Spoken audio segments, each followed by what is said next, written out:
There's that mute button.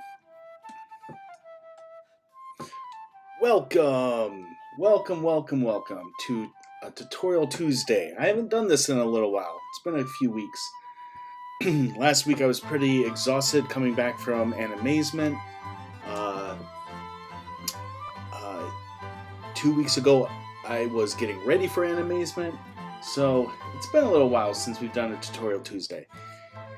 So, what are we doing today? Today we are talking about basic color theory. Now, we're going to cover the super basics right off the gate here for two reasons. One, you got to start at the beginning. Two, most of you guys know this, and I'm going to get it out of the way while I wait for people to filter in here. So, basic color theory starts with the color wheel. Everyone knows the color wheel. We learned the color wheel, what, in like kindergarten, first grade? It's still worth talking about. So, we have our primary colors. We have red. We have yellow.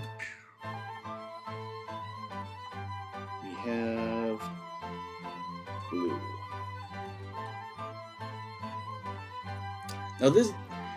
Now, so far all of this is true, but it's a little misleading. When you say primary colors, it implies that you can make all colors from these three colors, and that's not exactly true. You need two different types of reds, two different types of blues, and two different types of yellows, and I'll go into a little more depth with that in a little bit. And then we'll also get into this in a little bit too, but also there's colors are different whether we're talking RGB format or CMYK. It's a whole thing. I can probably talk for 5 or 6 streams about color. But let's just start basics. Start basics for right now. I just saw my stream thing dip down. Alright, looks like I'm still going. Alright, so this is our primary colors. Ideally, we can get every color out of these three colors. And so our secondary colors is we got our orange, and then we mix red and yellow. We get purple when we mix red and blue. And we get green when we mix yellow and blue. So that's, I said color wheel, but this really turned out to be more like the triangle here. Let's make this a little more wheel-like.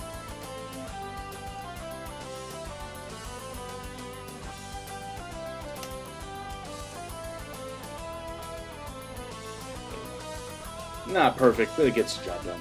All right. So this is our basics here. Our basic color wheel. Of course, we can keep going and going. We can make tertiary colors, like a red purple, a blue purple, blue green, yellowish green, yellowish orange, orangish red, reddish orange, however you want to put it. And then you can make a more reddish red orange, what have you. So you can just keep mixing every combination of these together to get different colors. But this will suffice here. Alright. Now, what happens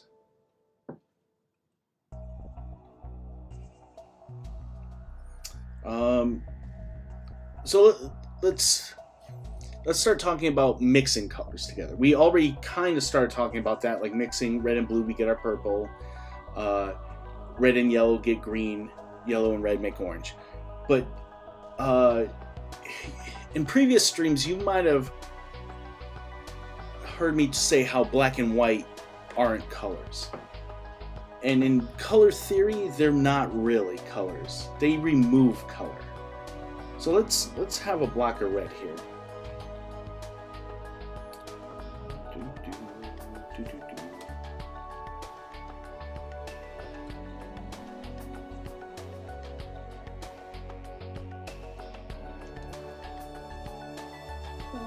What have I done? Rectangle, no. Alright.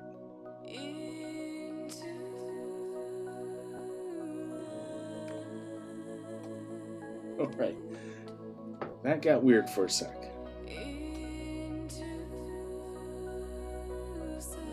So I'm going to create 3 blocks of red here.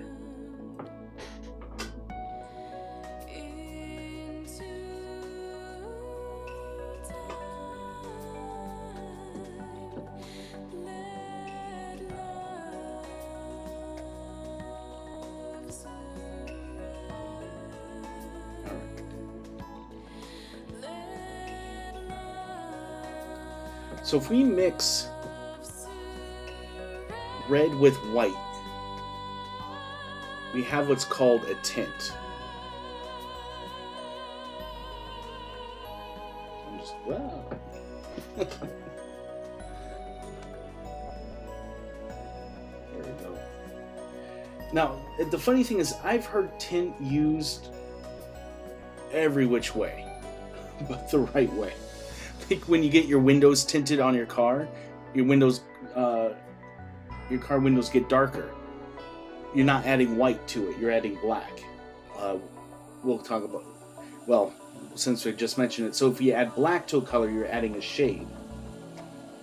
And if you're adding gray to a color, let's not write gray there, you're adding a tone.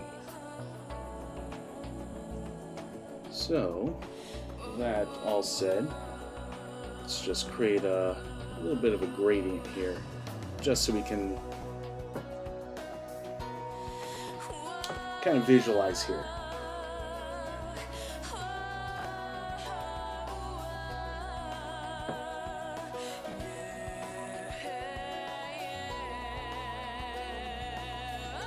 Actually, it doesn't matter which way we do this.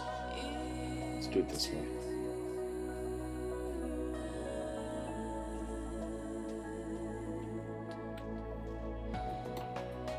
Alright, so in this example here with adding a tint, we're adding more and more white. And as we add more and more white, this red gets pinker and pinker and pinker. And that's really what it means. When you're doing your color theory, and we'll talk about complementary colors and all that in a little bit. So when you're trying to pick your color palette, if you have something green, you can mix it with pink, because green and red are complementary colors, and pink is just a tint of red. So that's really important to keep in mind here.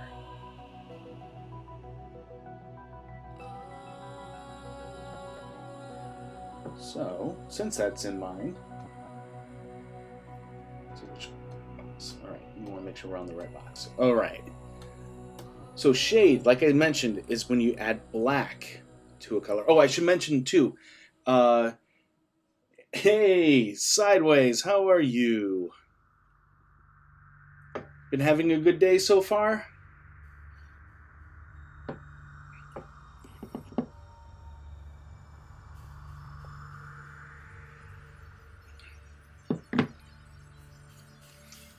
I'm gonna get you caught up real quick. I kind of anticipated we're gonna.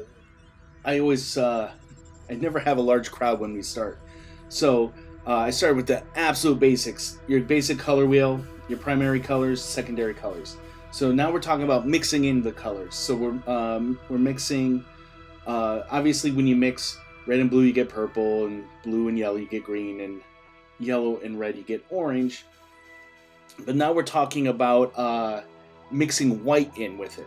So when you mix white in with a color, it becomes a tint of that color. So I have an example here. And so now we're going to add black to... Where's my gradient tool? So we're going to add black. When you add black to a color, it becomes a shade.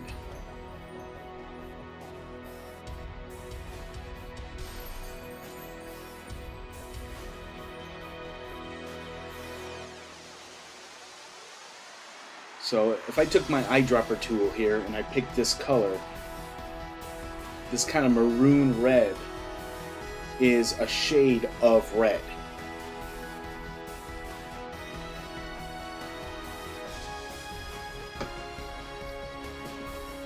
And just like with, oh, you don't have to be sorry you're late. No worries. So this also comes into importance when you're trying to pick your color palettes, because again, we'll talk about how to pick color palettes in a little bit. But let's say you want to have your color palette be red and green because they're complementary colors. Well, they don't have to be just bright red and bright green. You can have a shade of green and a tint of red, or vice versa, or two different shades of red, or two different, like a shade of red and green, or a tint of red and green. So that still counts as those colors. In fact, now is a perfect time to talk about a little bit of terminology here.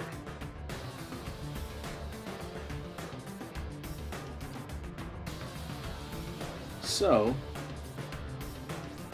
the first term I want to use is hue.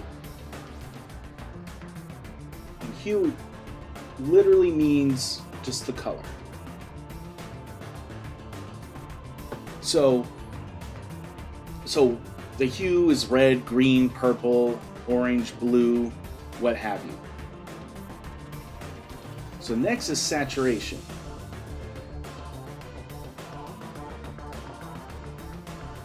Saturation is how much of that color exists.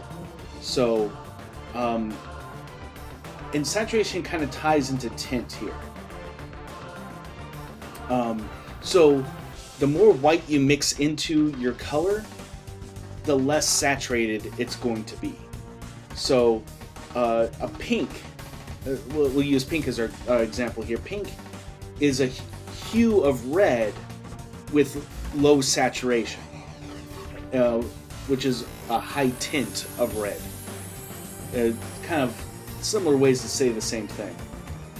So that's all related here. So low saturation means it's a tint of the hue. And as I'm going here, if anything doesn't make sense or I'm not explaining it well, feel free to ask questions or ask for clarification. Just say, Shono, you are making no sense. What the hell? Alright, the last thing I'm going to touch on here is, terminology-wise, is value. And value is essentially the shade here.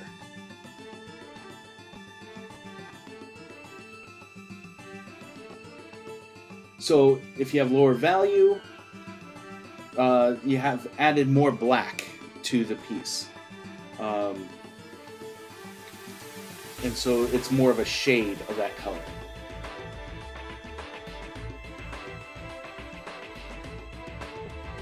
So if we have, a lower value, you've added more black, it's more of a shade of that tone. Or not tone, actually. I misspoke. Tone is a totally different thing. It's kind of a combination of these things. So if you have a piece, a color, you pick red, we keep using red as our example. If red is low saturation and low in value, it becomes a tone. And tone is literally in the middle. It is when you mix gray in with your color.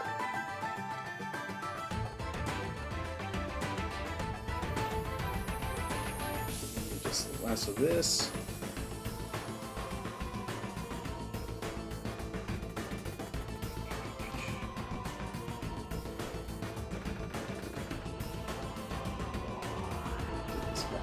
Whoops.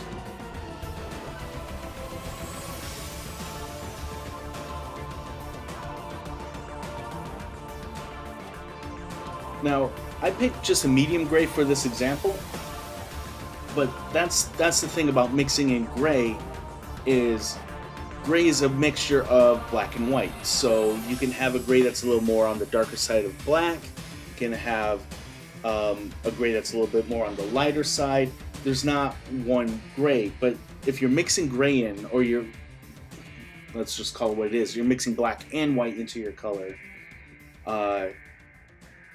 it's called a tone of that hue. All right, so let's see. So we've talked about mixing primary colors to get secondary colors, mixing black and white into our color to get tints, shades, and tones. Is everyone with me so far? Any questions?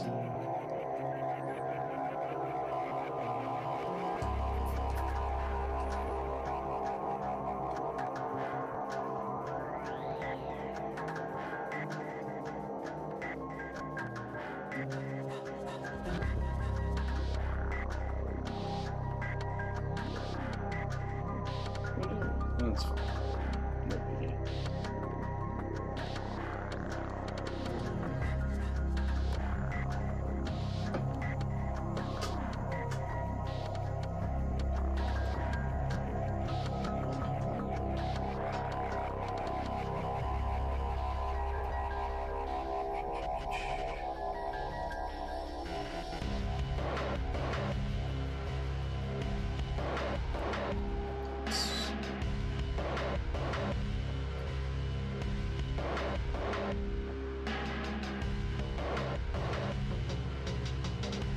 No questions yet, but it's still early. Fair enough. Let's move this.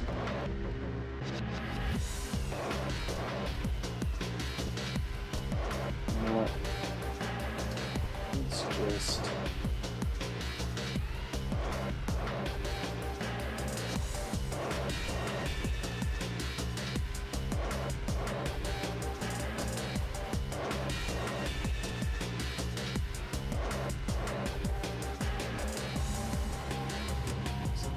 Okay.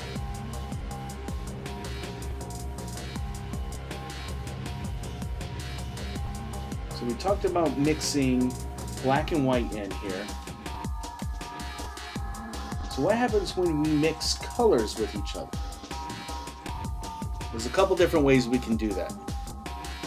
No questions yet. It's still early. Did I just read that out loud? I had crazy deja vu just now.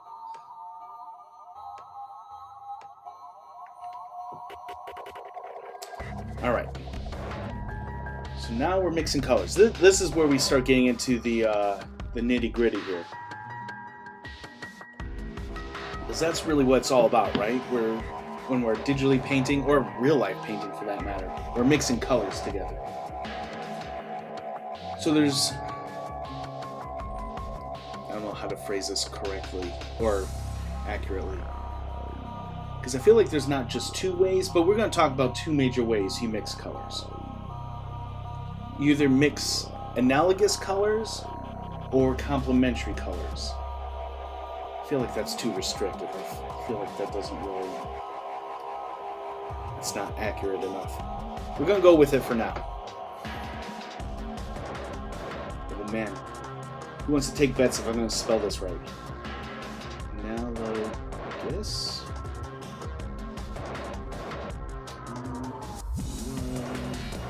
Don't leave myself enough room. How about I do this? Complementary. Alright. Oh, I'm already embarrassing myself. Anyway, so analogous colors. Analogous colors, when we're looking at our color wheel here, are colors that are next to each other on the wheel. So, since we're continuing to use red as our example, colors analogous to red is orange and purple. You could keep going analogous in one direction, so you could say red, purple, and blue are kind of analogous to each other. But that's really... I mean, that still will work, but I guess we're getting more that's analogous. Red and blue is analogous to purple, then all that's analogous to red. So let's simplify here. So we're going to say colors that are directly next to each other on the wheel are analogous to each other. So We're using red, so orange and purple are analogous colors. So let's see what happens when we mix those together.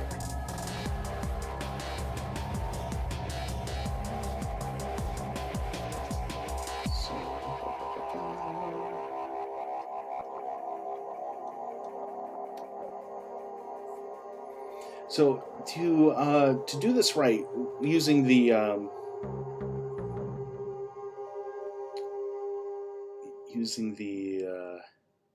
gradient here, we're not going to get quite the mix we want, but I think we have a solution. So that's mixing in some orange. And let's get the purple here.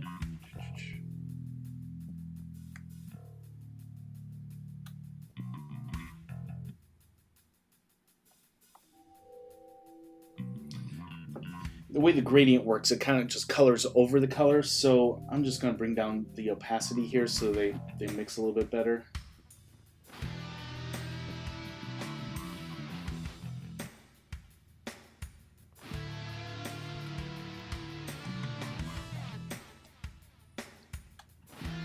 So you can see when you're mixing analogous colors, you get kind of a nice, something that looks pretty pleasant to the eye here. You know, and it's mostly because your base color, red in this example, is part of the colors that are next to it.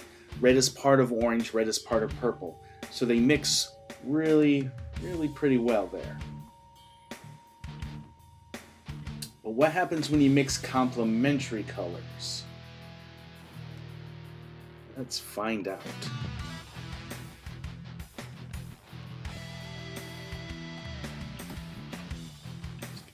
Green here.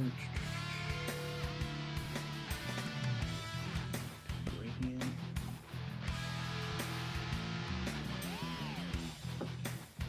And again, because of the nature of gradient here, it looks like the green just overtakes it. The colors don't really mix very well. So let me just lower the opacity of the green. You should see it mix pretty well.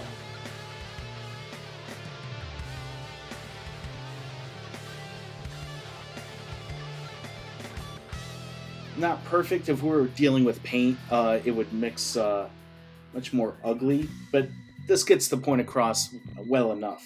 And this, since I'm sure probably a lot of you watching do your art digitally, this is kind of an important thing to see how, even digitally, how these colors mix. And I'm sure all of you can notice how this green, when it mixes with the red, gets a really ugly brown. I wouldn't even call it brown. It looks more like baby puke green. It's not a very pleasant color. So you want to take that into account when you're doing your coloring in the future. If you're mixing colors, let's say you have like something that's red and maybe a green light is showing on it, you don't want to just do a gradient of green on top of it, or else you're not going to get quite the color you're looking for. So that is that.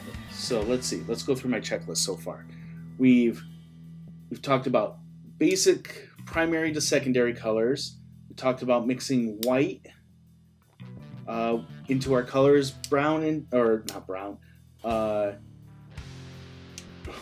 our colors, black into our colors, and gray into colors. And then we've talked about mixing in analogous colors and complementary colors, mixing all that in. Are there any questions so far?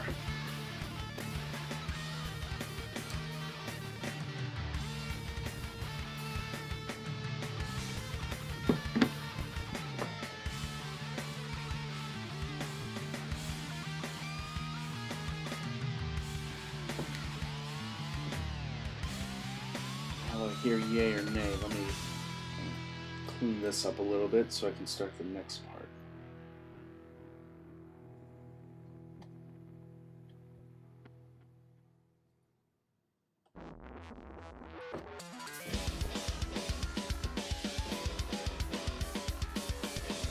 And I guess I can ask you guys too. I am covering basics right now, but what do you guys have trouble with, or don't understand, or have just generally you don't know what to do with color that I can help you with today? If you leave your comments in the chat there, I'll be sure to incorporate that into the tutorial today.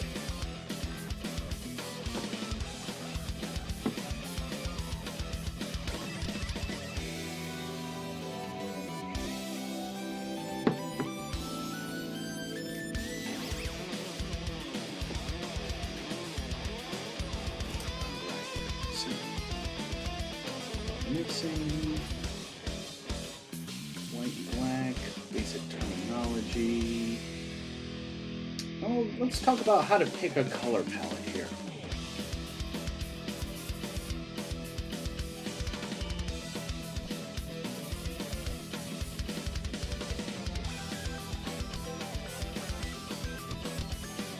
All right.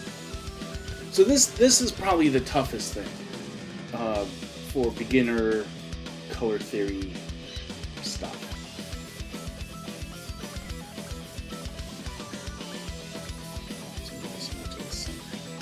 Alright.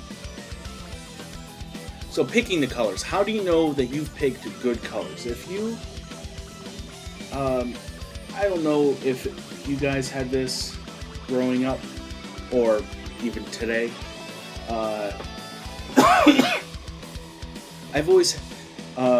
I would always put on some clothes when I was young, and then my mom would say, "Oh, you can't wear that; those colors don't go together." And I always thought to myself, "How do colors not go? They're just colors. That doesn't matter." And Mom wasn't completely wrong, but she kind of was. The thing is, any one color can go with any other one color. The problem is when you start adding multiple colors. You get too many colors, or if you get your third or fourth color mixed in there that doesn't go with the first two colors, you're gonna start having some problems. So when you're picking your color palette, and let's use a superhero. Superheroes are very brightly colored.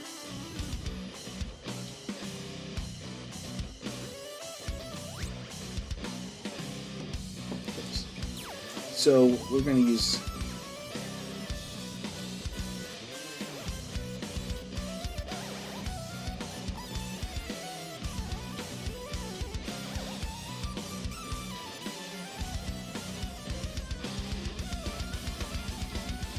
make a little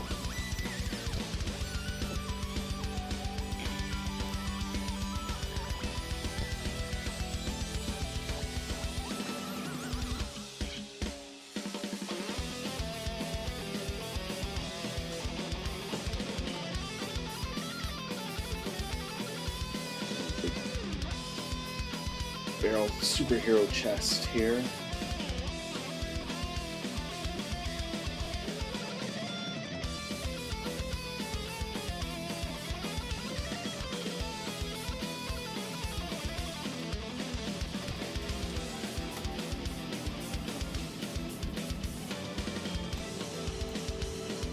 Give him the trunks. So what kind of superhero doesn't wear trunks?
spend most of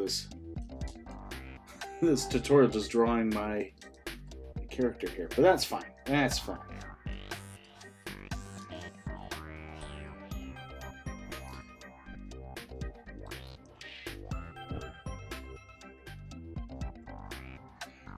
So this is legally distinct super powered man. All right, so let's pick his colors here.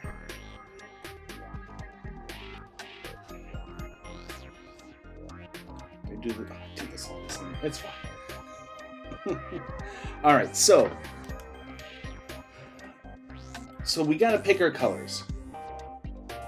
The first obvious choice is picking our primary colors.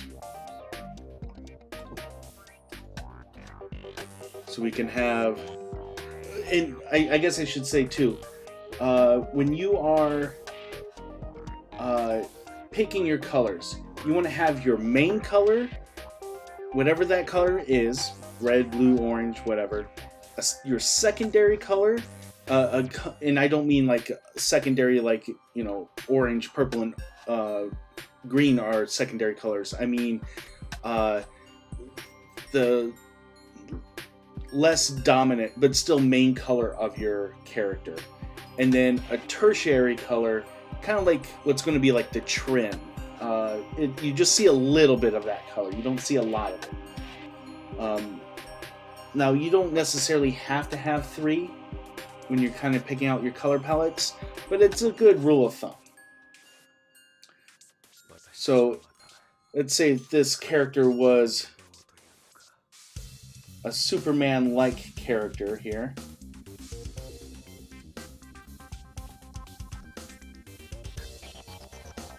He would definitely, his main color would be blue.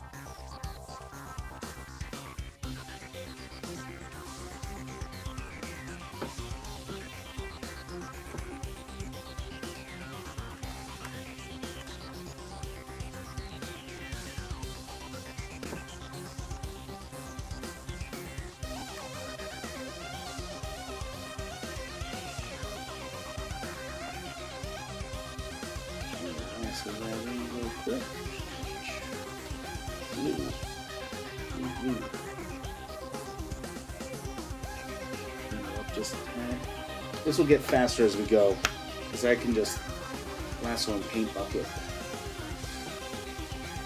These colors once they're all in.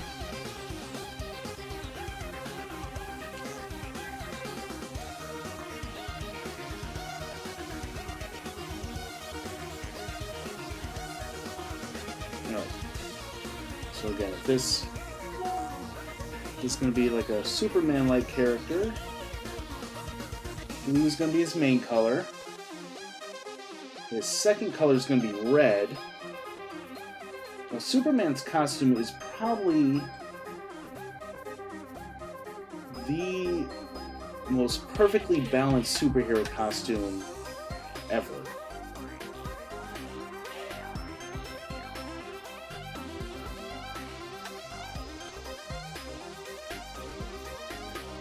That's why I'm always so angry when they,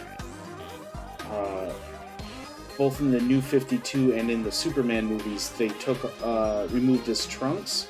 That sounds wrong. But his costume no longer included the trunks. It ruined the balance.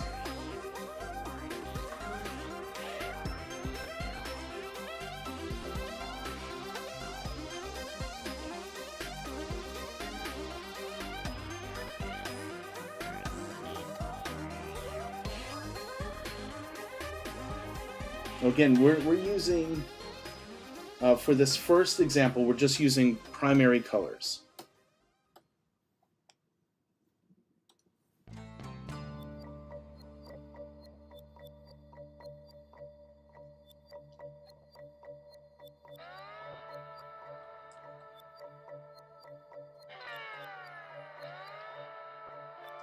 So you guys might notice, if you think about superheroes, especially old superheroes, Golden Age and Silver Age superheroes, if you think on it, you might notice that every single superhero, with only a handful of exceptions, are primary colored. Superman, Spider-Man, Wonder Woman, Captain America.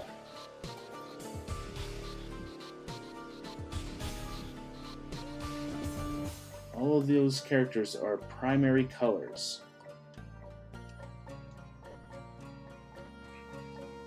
So let's get our yellow in here.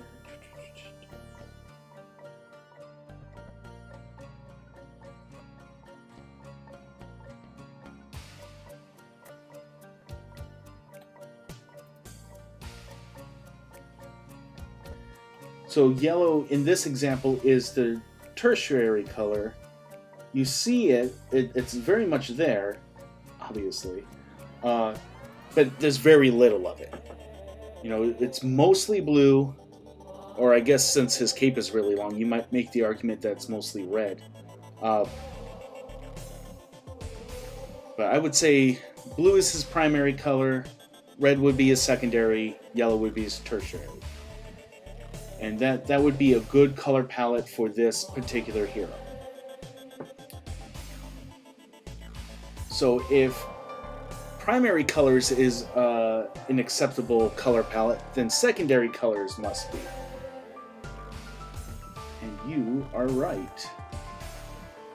So let's swap him. Oops. Kind of want to leave these colors. Just going to duplicate these. Right.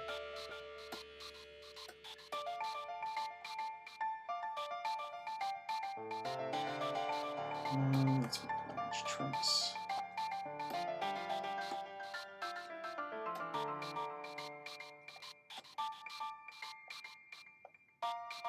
Uh-oh. What did I do? Oh, whoops.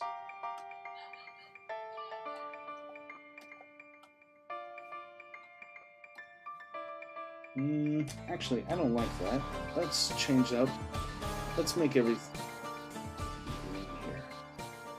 Now, some of you guys might be looking at this color palette and saying, I've seen this, looks familiar somehow. And you'd be right, because in classic superheroes, this purple and green is the color of villains. Think about it. Who wears purple, green, and orange? Or at least purple and green, if not purple, green, and orange. The Joker, Lex Luthor, the Hulk. I mean, when Hulk was first introduced, he wasn't necessarily a bad guy, but he was definitely bad guy-ish, more ambiguous. Who else wears purple? I am blinking really hard right now. Magneto wears purple.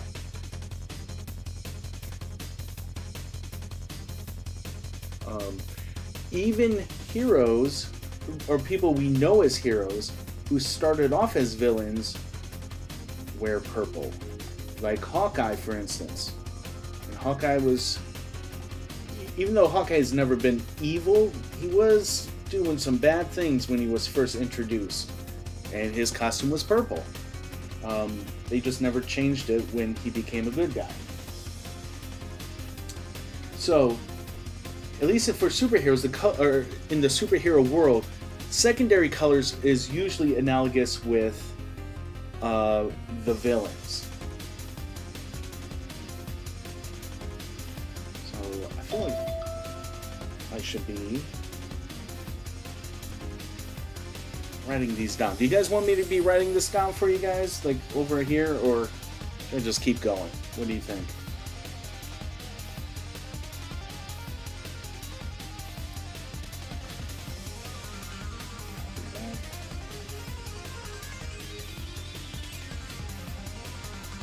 Alright, well, while I wait for you guys to respond, let's talk about another color palette. So we did our primary, our secondary. Our next one is our analogous colors. So if we created our palette with colors right next to each other.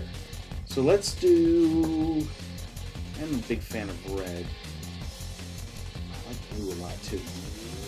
Let's make this our analogous palette here. We'll make red our main color.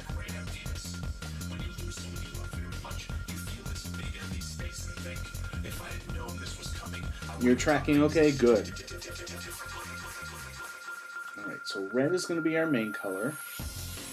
Let's make purple our secondary color.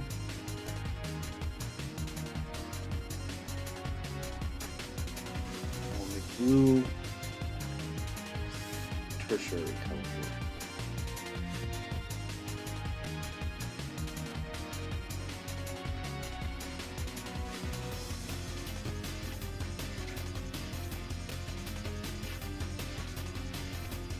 So this would be our analogous color palette. Again, these are just three colors I picked, three analogous colors I picked. Obviously, if you want to do analogous colors, it could be yellow, green, and blue. It could be orange, yellow, and green. Any of the analogous colors will work together very well. Those are just the three that I picked. I like. I'm a big fan of red, blue, and purple. So there we are. So that's analogous color palettes. Now we can do complementary color palettes. So complementary colors, in case you're not quite sure, are opposites on the color wheel. So red and green are complementary. Purple and yellow are complementary, and blue and orange are complementary. So, I've done too much red today, so let's do blue and orange.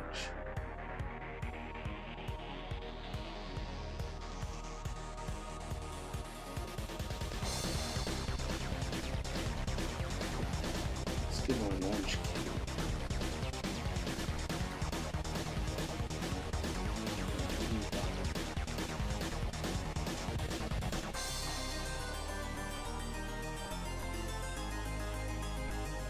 Now, I like how that looks so far.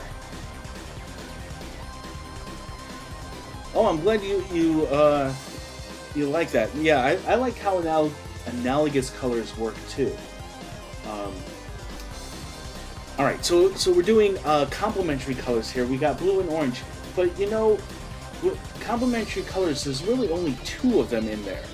So a solution, if you really want a third color mixed in, that's when we were talking about tints and shades of colors. We can start mixing that in here a little bit. So we have our blue and orange. I don't think too much orange is going to look good. That's my own personal taste. I'm not a huge fan of orange. But blue does look pretty good. So what I'm going to do is I'm going to pick a shade of blue here. And I'm going to make his symbol and his belt that shade of blue. So now, technically, I've only used two colors, two hues. I have just blue and orange, but because I've mixed in some black into this blue, I have a shade of blue, so it's still only two hues, but I still have my primary palette color, my secondary palette color, my tertiary palette color, with only using two hues.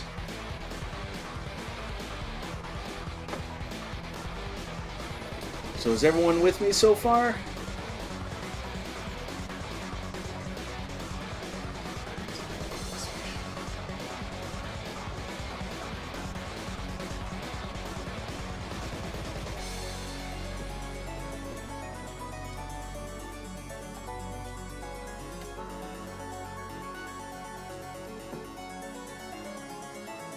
All right. There's so much more to talk about. So let's talk about a color palette that we've already kind of talked about.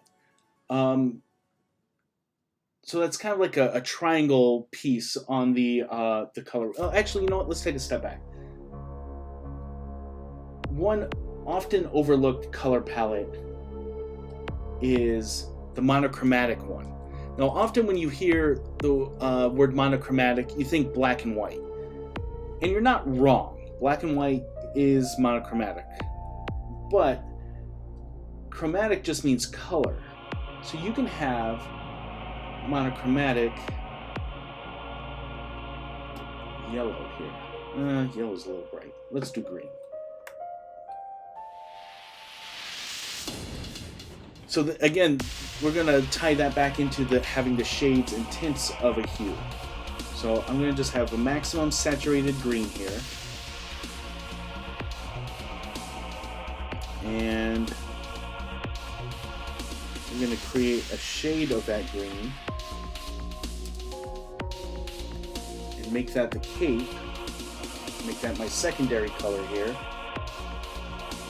Now I could leave that blue there. That would work because the blue and the green are analogous to each other. But I want to make this monochromatic, so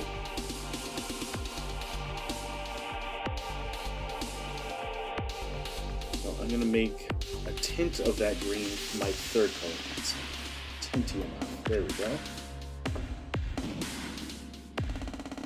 So now I have a color palette that's completely monochromatic.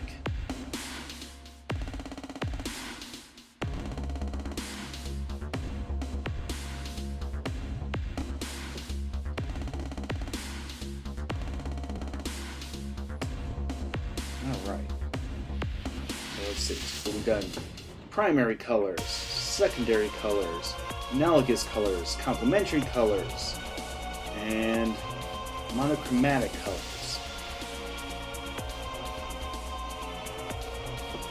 So now what we're going to do, another way to mix in some color palettes, create a color palette is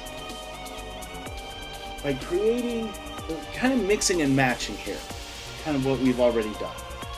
So some of these colors, you don't have to be strict with being only complementary or only analogous or only, primary, whatever. You can mix and match a little bit. So let's say. Again. All right, so let's do complementary colors for superheroes. I love red, so we're going to do red.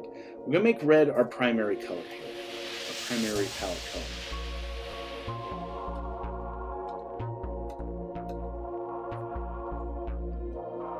And then we're going to make the second palette color the complementary color. So let's make that green. It's already green here, but I'm just going to make it brighter here. So now he looks kind of like Christmas Man, just fine. And so analogous color is this purple, so I'm going to put that purple in for the third color. Now this looks like a certain superhero already. Can anyone name which superhero this looks like? Not exactly like him, but a little bit like him.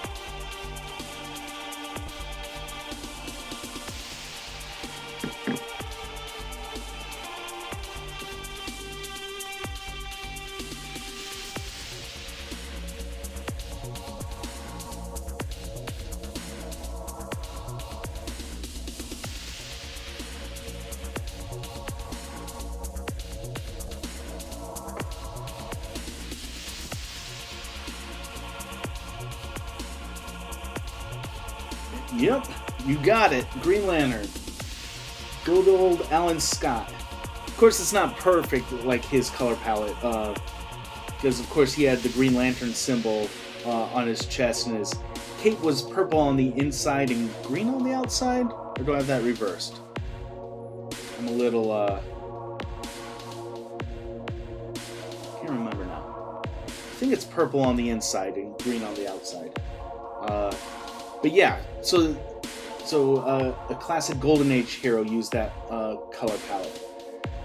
But we can do the same thing with the exact same 3 colors, but make the analogous colors the main color, and then the tertiary color the complementary.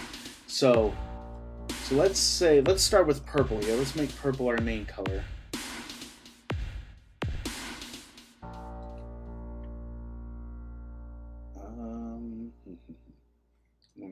Keep this easy for me. And then we're going to make red our secondary color. And then we're going to make, oops.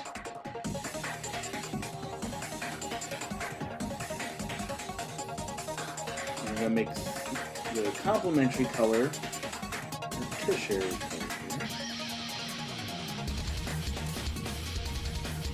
This also looks like, I don't know if I'd call him a superhero. I don't know if I'd call him a supervillain either.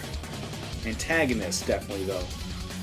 Any guesses of what antagonist this color palette represents?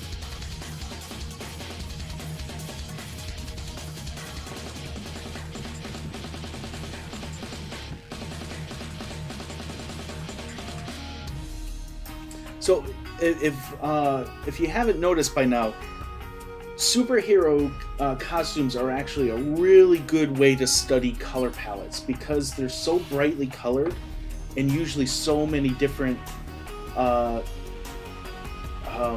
combinations of colors. You can really see how these different color palette theories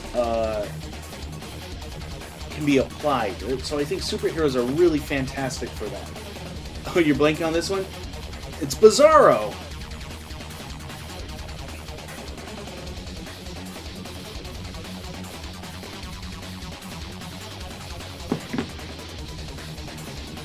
Alright, so...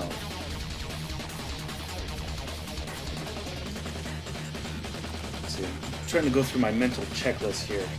So we've done primary, secondary, analogous, monochromatic. We've done combinations of analogous and complementary.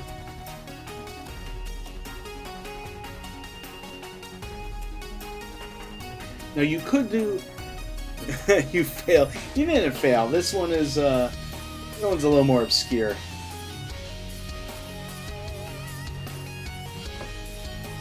And to be 100% fair, I'm pretty sure Bizarro doesn't have green in his costume.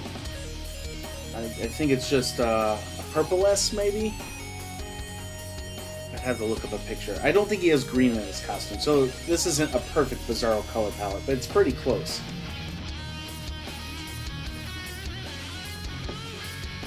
Alright, so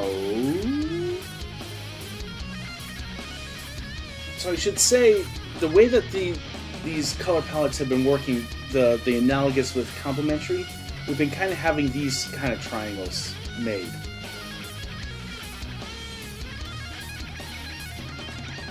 And so this kind of triangle could be made any way you feel is necessary. You can combine blue and purple and then do yellow,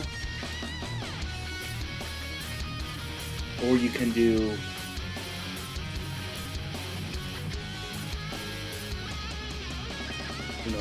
blue and orange, do something like that. You can do, actually what I haven't talked about yet is actually using 2 primary colors with a complementary color. So let's do that one next.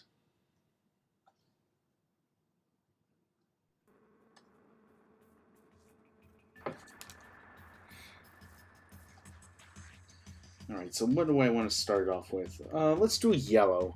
I'm not a big fan of yellow as a main color palette component, but let's just do it for some difference here. So we have yellow, that's going to be our main color. And what should my second one be?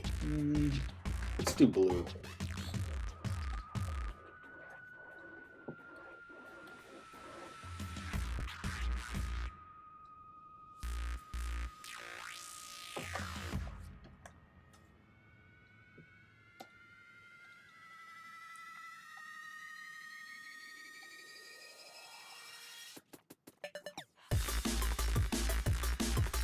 So that's a color palette that technically works. This doesn't really appeal to my tastes. I mean, the yellow and blue go together real well, and the yellow and purple go together real well. I don't know if all three of these. I don't know if this is a strong color palette. I think it definitely can work, but not like this. So let's talk about how we can make this work a little bit stronger. Because right now what we've been doing is when we've been trying to figure out our color palettes, we've been doing it with just the most saturated version of these colors. We've been just doing, purple, blue, green, and just making it very, very, very saturated. And it works, again, for superheroes, because superheroes are very brightly colored. But when something like this is so brightly colored, bright blue, bright yellow, bright purple, I just don't think that works super well, even though this color palette does work together. So this is when I will start playing with the tints and the shades, start messing with the saturations and the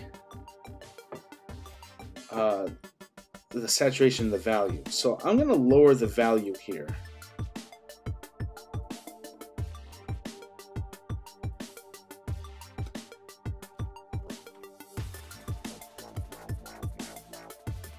Actually, you know what? I'm going to do the opposite.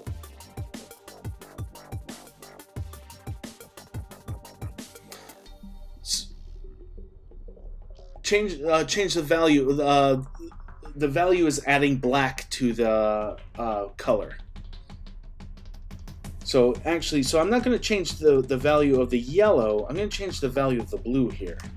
I think that's going to make for a better color palette here. So I'm going to just add black to this blue. So I'm going to have this really dark color. Actually, let me create this in a new layer. Alright.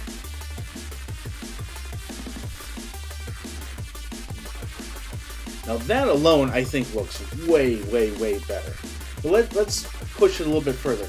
So we have this low-valued blue, and it's very dark.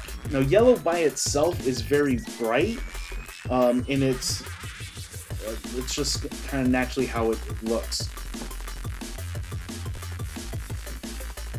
I'm going to push it more.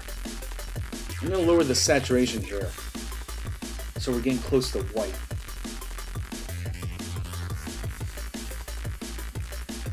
And since we've talked about, let's add a tone to this purple. So I'm going to lower the saturation, lower the value. So I'm kind of essentially, by lowering the saturation and the value, I'm essentially adding a tone to this purple.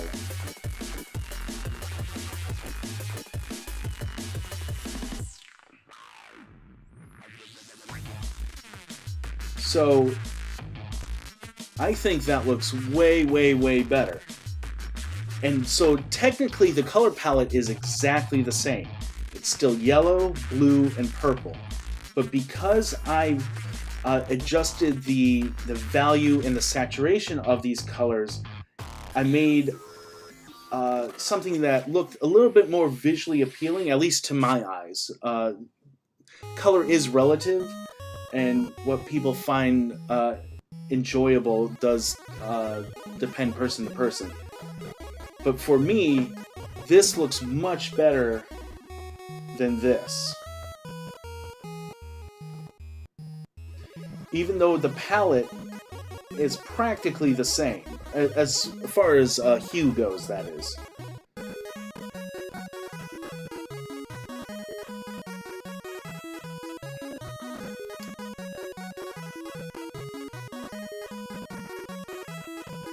Alright, so any questions so far?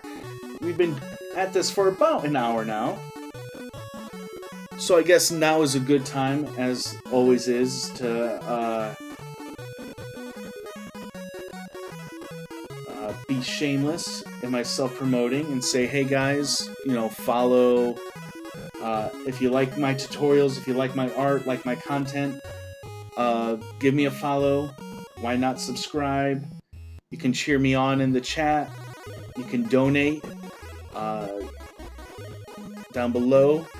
All of that does damage to our stream boss, Sideways, who's been the boss for weeks. His HP is getting low. It's down to 700 HP.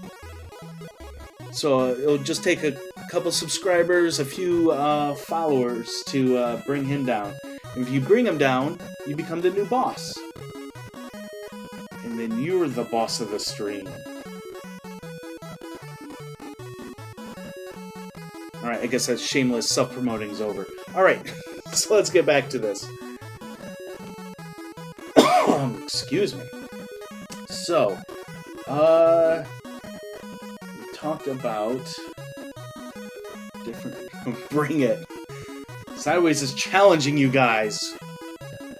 You need to bring him down.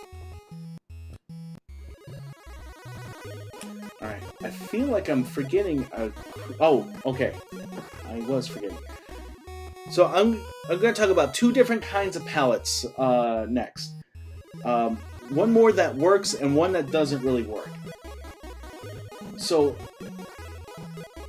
let's copy and paste here.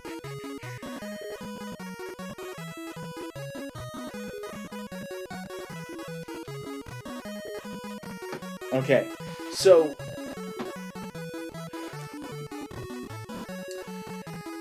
most of the colors we've been talking about have all been, or the color palettes I should say, we've been picking have been mostly 3 colors. You don't have to strictly pick 3. To be honest, we've talked about 1 and 2 a little bit with the monochromatic and the complementary. But you can go up to 4. I say up to 4. You can probably get away with more. But the more colors you add, the worse things are going to look. So that's why you definitely want to limit your color palette. So let's do 4. There's a couple ways you can do 4 colors. You could either do 2 sets of complementary colors. You can do a set of 4 analogous colors. We'll do a couple examples of this. But then, I always like to do this kind of not quite complementary colors, not quite analogous. I like to kind of have analogous colors paired with a complementary color. So let's do those 3 examples here. And then I'm going to do an example where I use all the colors, and that's just not going to be good. Alright, so let's start with two primary color. I'm sorry, 2 complementary colors. So let's do red and green, orange and blue. Now, when we're doing this, it's not only important to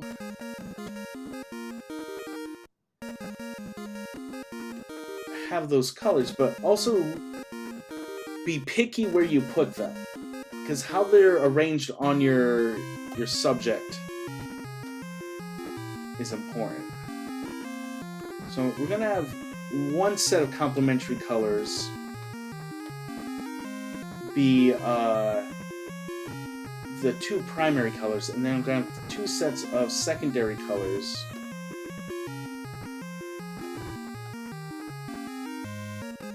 kind of work together here. So if you notice how I've arranged this here, I have red and green that are complementary colors, right next to each other, the cape and the main body. If I have the orange is analogous to the red, and so it's right on the red, and then the blue is of the belt is analogous to the green. So that works. That works pretty well. Now, ideally, if you're going to have 4 colors, you should have 4 designated things that are going to be that color. Right now, I didn't really plan on that too well, so I'm splitting the belt with the symbol here. But there's another way we can do this. So we could make the cape orange.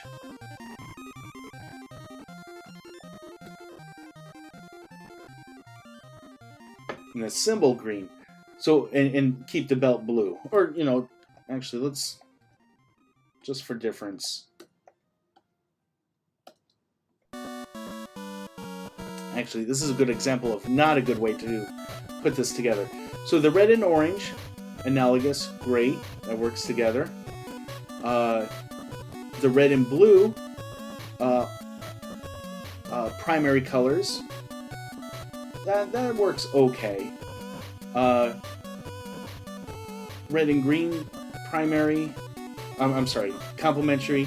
Green and orange, both secondary colors. I feel like this is a little bit weaker than if we flipped it, and if we had green here and the blue here.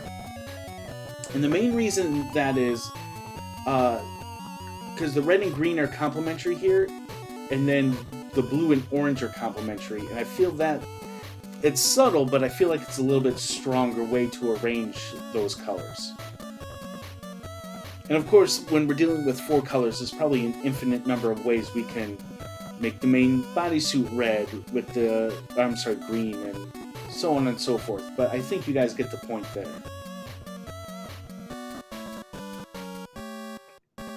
If you don't get my point, please let me know in the chat.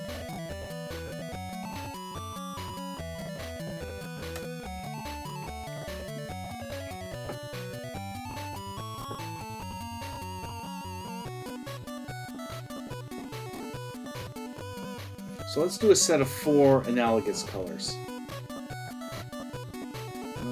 Let's start with green. I've been doing a lot of red, so let's do yellow, green, blue, and purple. Let's do these 4. So when you do 4 thumbs up, awesome.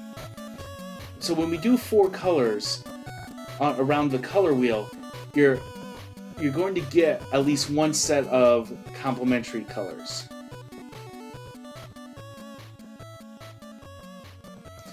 And that doesn't matter which. So green was my base here. So even if I went the other way and went this way up, orange and blue are going to be complementary, or purple and yellow are going to be complementary. So you're going to have a complementary color in there. So how do I want to arrange this? Well, since it's centering on green, let's make green the main color here.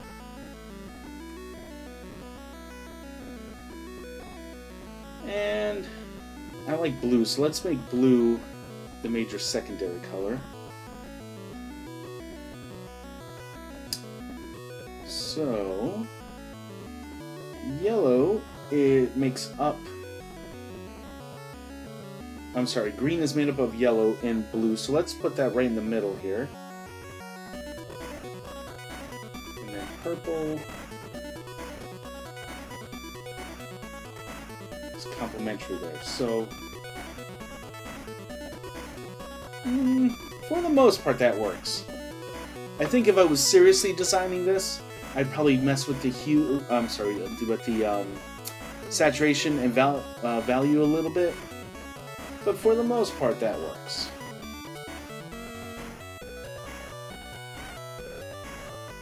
Alright, so we have...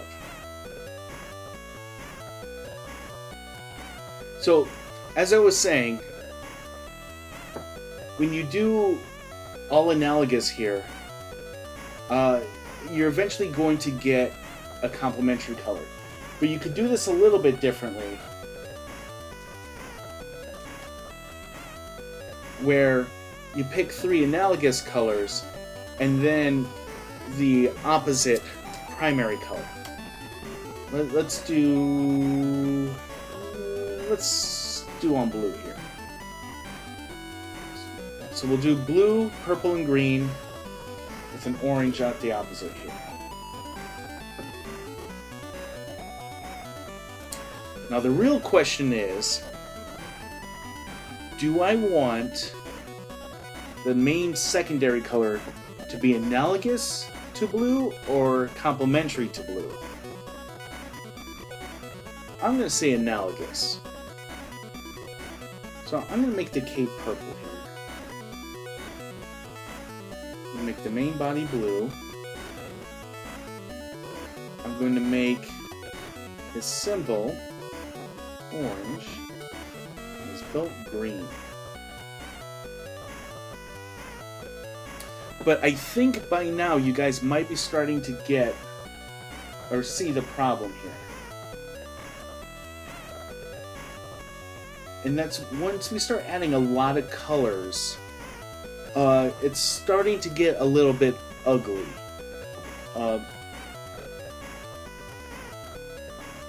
So, man, I can talk forever about this stuff. I'm starting to lose track of all the things I want to tell you guys.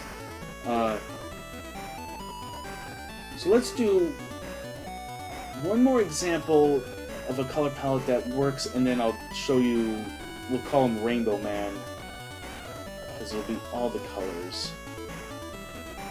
And actually, you know, it's funny, because there have been quite a few characters in comics that have worn rainbow colors, and their outfits actually work pretty well. So I guess when all is said and done, it's not only what colors you pick on your palette, but how you arrange them on your subject. But let's just take an example here of, let's do complementary here. Let's do 4 colors. Whoops, that's not my pen. So we're gonna take a step back to our complementary color palette here. We're gonna do blue and orange here, but we're gonna pick 4. We're gonna have 4 different colors in that in our palette.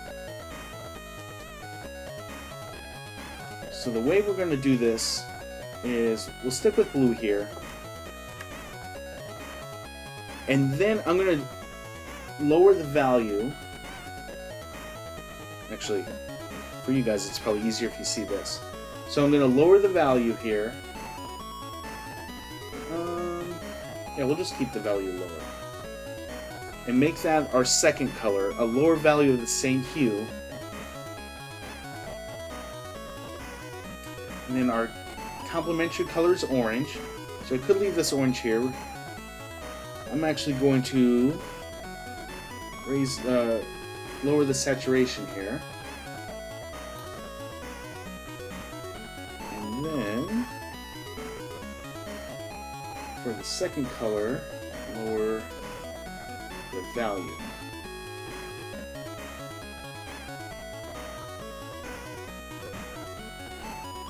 And so you'll notice, first you'll notice, some of you guys might not know, brown is just a devalued orange.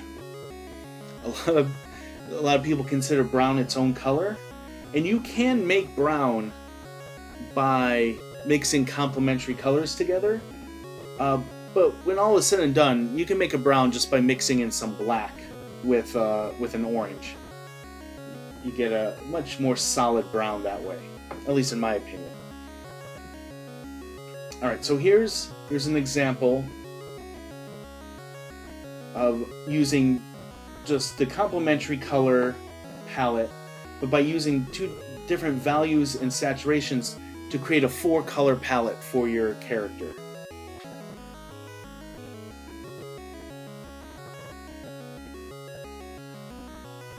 So is everyone with me so far?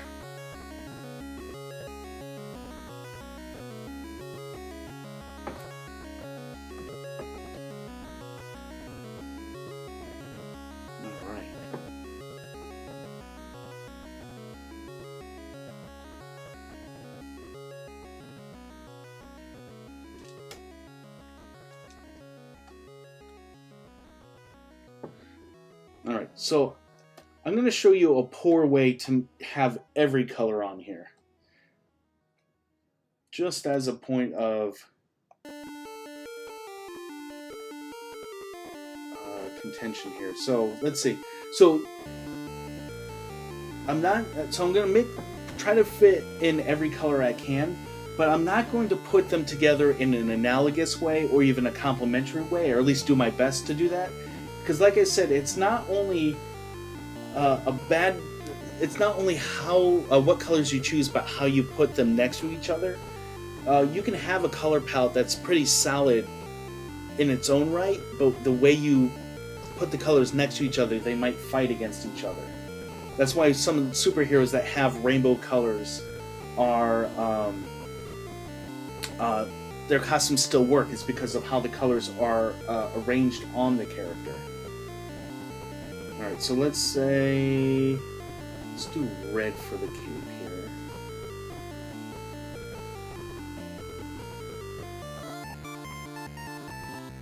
But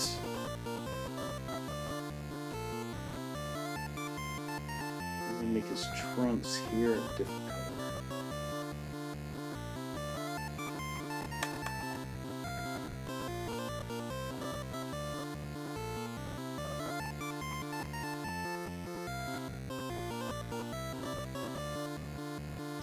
Let's see, what's a bad color to put in there? Yellow and purple are complementary, so let's do green.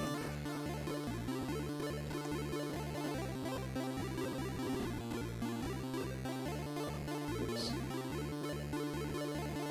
Let's make his boots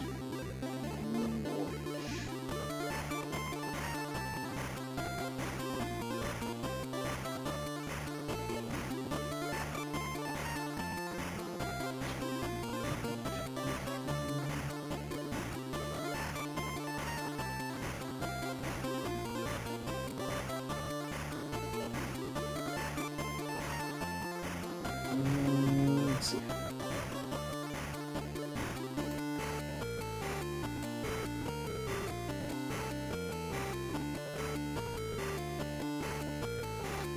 So this already looks kind of bad.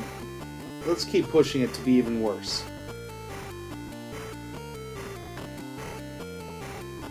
So this leg, let's make it let's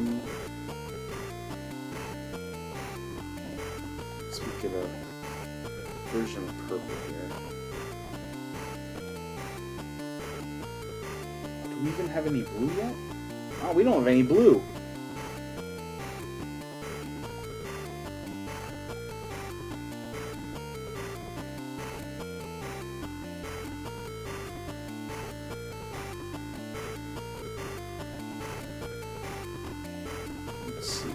See, blue and orange are complementary, and I want this to look ugly, so let's do blue and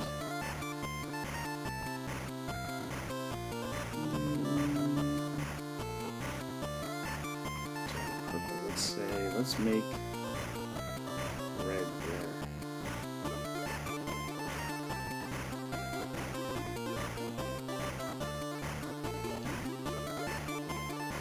So hopefully you guys can see, hopefully this is obvious, how improperly combining the colors make for a pretty ugly color palette.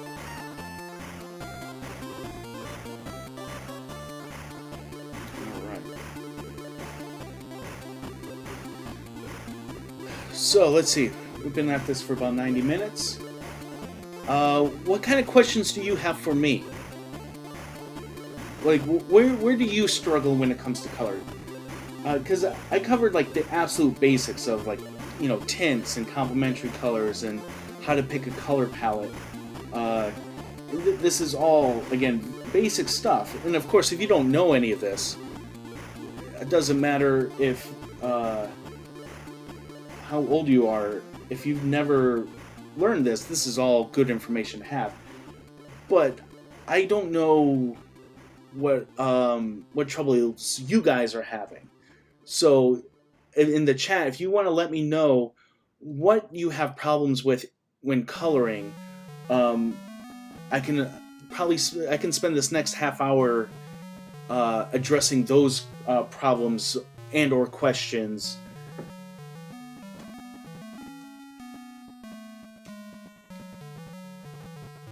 And hopefully you guys can learn a thing or two.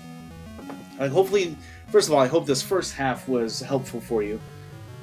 But now I want to be even more helpful. So what about coloring confuses you, frustrates you, you don't understand, you just have a question about? Yeah. And I will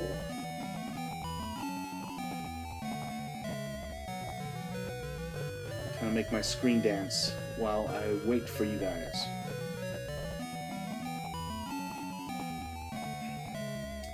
Oh, actually, while I wait for you guys, if you are designing a color palette for a character, one thing you do want to take into account is their skin tone and hair color. That can work into the palette as well. So this character here,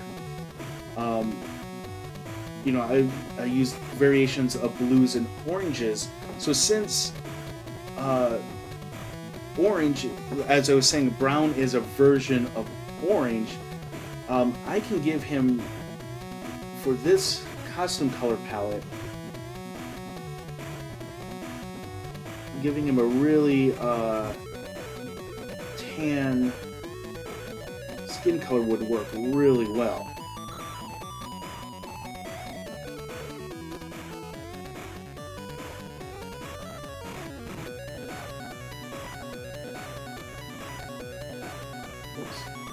I'm on the right layer.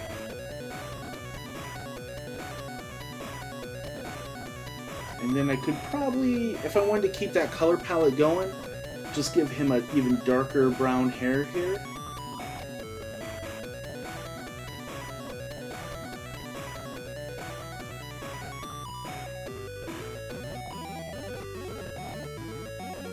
So since the color palette of this character was blue and orange, this it would work really well with this character having dark skin, dark hair, because that's all versions of orange, lower values of orange, and so it really works well for this color palette.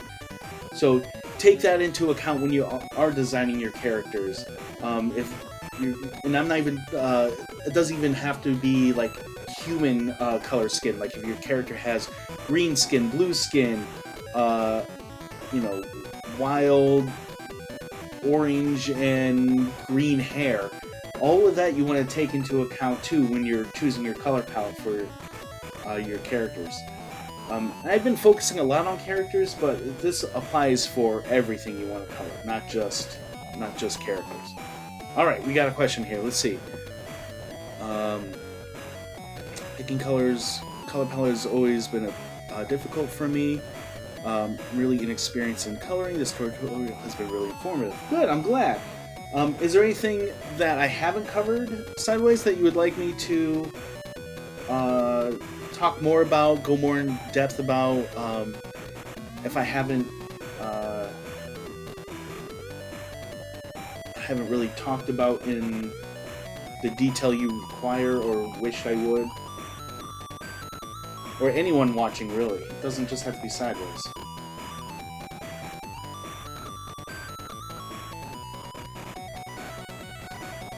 Whoosh. Whoosh. Actually, you know what? We'll make him fly.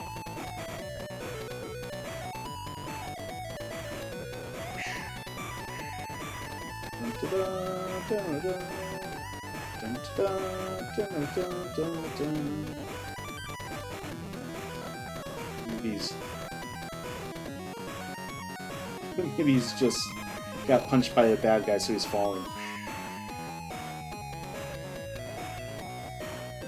Anyway.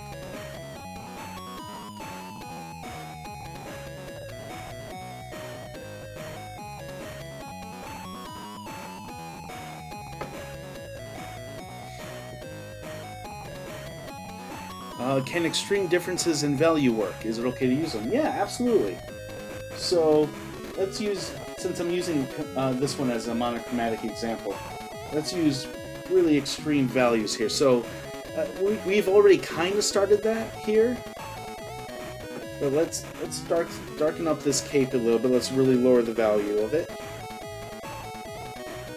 And if you guys are working digitally, this slider up and down, like you can kind of move this color picker however you want. But along the right hand side is the value.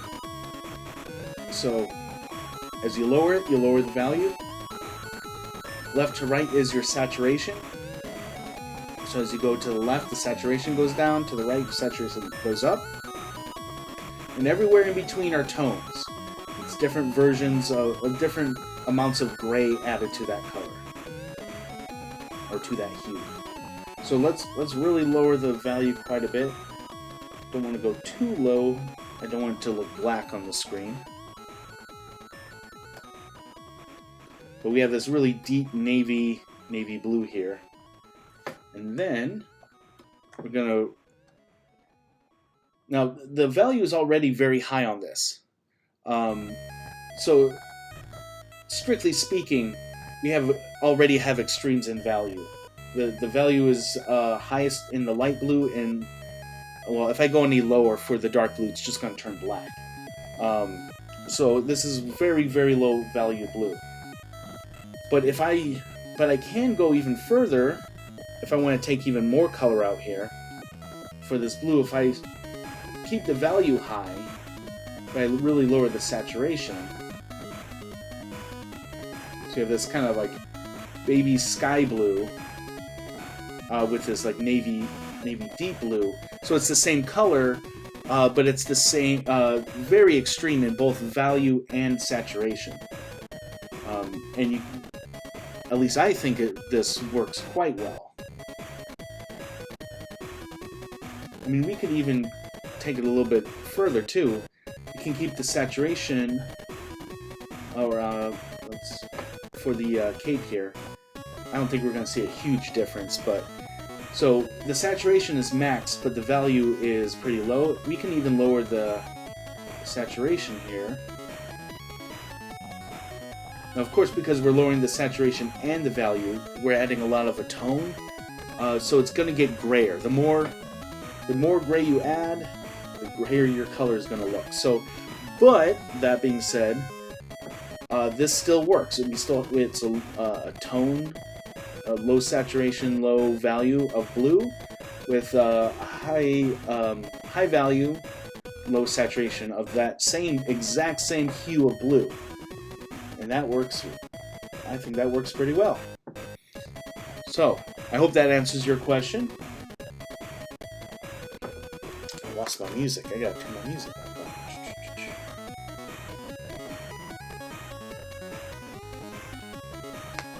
Any other questions?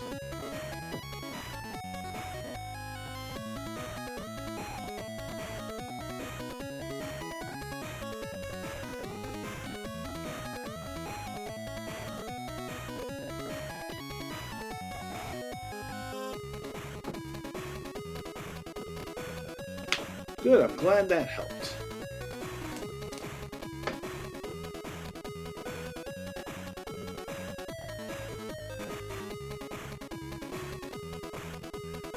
So this is what I'm gonna say. This is what I think. If any more questions come up, I super want to answer them, especially if you guys want me to demonstrate. I'm talking today. Especially if you want me to demonstrate anything specific for you guys. I want you to throw your questions in the chat. I want to answer them. I want to demonstrate for you here. But if that doesn't exist, there's none of that, then I think what I'm going to do is open up one of my commissions here and kind of demonstrate how picking these colors is a little bit more practical. Do it in a more practical instead of just staring at a bunch of colored circles. So again, even though I'm gonna switch images here, I don't want you to feel like you can't ask questions if you want me to demonstrate something specific. So here we go.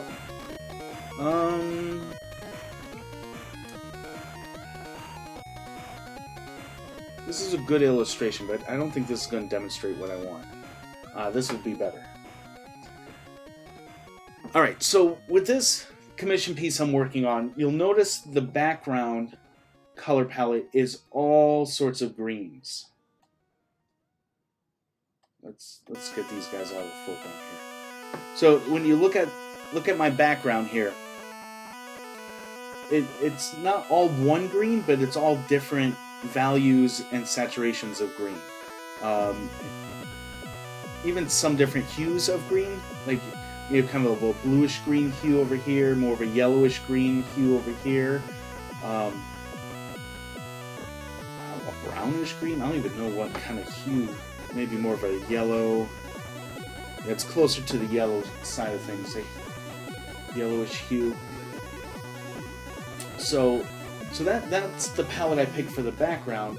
Now the foreground characters, I was going off of the reference the client had sent me, but you can notice how they're both, our character on the left here, the color palette is mostly, a lot of browns. So we got the brown pants, her skin's pretty brown, the strap going around her chest is brown,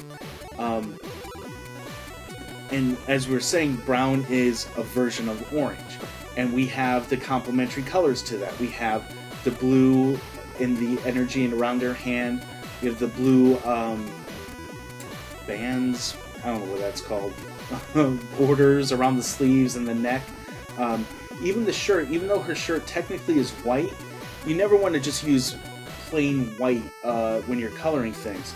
So I gave the shirt a slight bluish hue. And even her hair is black. But if I zoom in really far here, and I take a little sample of her hair, you'll notice the hue arrow is pointed in the blue. So even though it's very low saturation, low value here, you can see down here that it's very low in the value, it's very low in the saturation. It's still a blue hue. So her color palette is all complementary to itself. All different values and saturations of blue and orange. And we can say the exact same thing for this guy, even though it's a little bit different. Same thing with his pants, his skin, versions of orange. We have his lab coat here. If you can call it a lab coat, I don't know if it's a lab coat. His name is Dr. Teal, so I assume it's a lab coat. Anyway, I'm getting off the subject here. So again, if I take a sample of that color, take a look at it, it's right here in the blue range. Very low saturation, low value, but still blue. His hair is obviously blue. The metal and tubes that go around his arm are all very low saturation. A little more value than his coat, but still in the blue range. Oops. And then the energy around his hand is orange. So since these are obviously opposites here, we have I'd pick complementary colors because they're opposite on the color wheel. So that was my color palette choices for this piece. And so if you look at the color palette for the piece as a whole, our main characters are blue and orange, and the background's green. So if we look back at our wheel here, so we have blue and orange and green. So this is the triangle that our color palette's using here.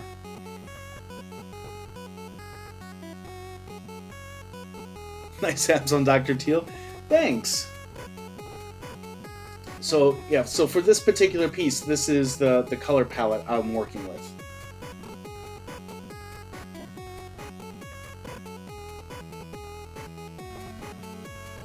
So now, when we get to the actual coloring here, we have to pick colors that will mix with this. So this goes back to what we were saying at the very beginning, with mixing in complementary colors, analogous colors, white and black, and all that stuff. So again, I'm gonna take out these guys from the foreground here, so we can focus on the background a little bit.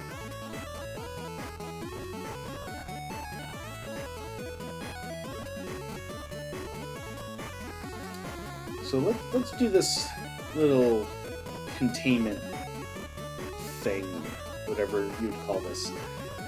Alright, so if you look at how I've done the lab so far, it looks like the main light is coming from the bottom here. I didn't draw any obvious light sources. I didn't draw in like any like floor lights or any light fixtures, but just the way I've lit the room, the light's kind of coming from the bottom here. And I picked a yellowish color for that. So I'm going to keep that trend going here. So I'm going to select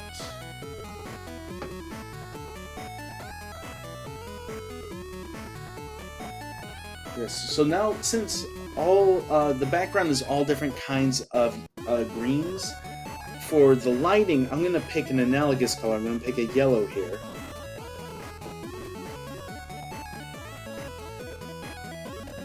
And just to start this off, I'm going to just airbrush the bottom just a little bit.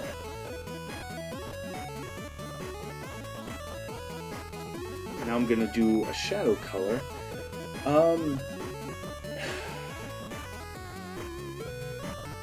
It's always hard with green, or not green specifically, with secondary colors to help pick a good shadow color. But I've always been a fan of using purple for shadow color to mix in with green.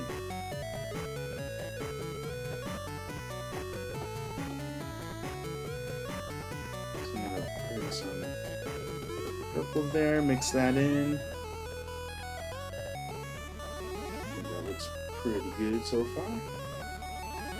Now I know this looks a little funny because the line art doesn't go all the way around because our main characters block some of it, but it's okay. Totally okay to work with. I think the inside of this tube is going to be lit itself. So I'm going to have, if light's going to be coming out of the tube a little bit, that means the inside of these edges, of these like little struts here, I think that's going to catch the light. So I'm going to select those. Oops.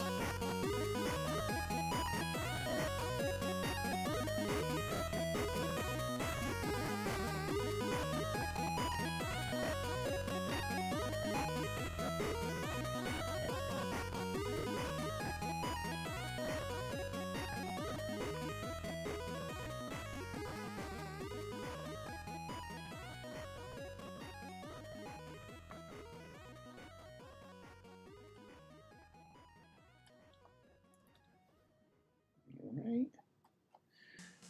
So again, I'm going to be using, since green is my main color here, I'm going to be using yellow as my highlight and light color.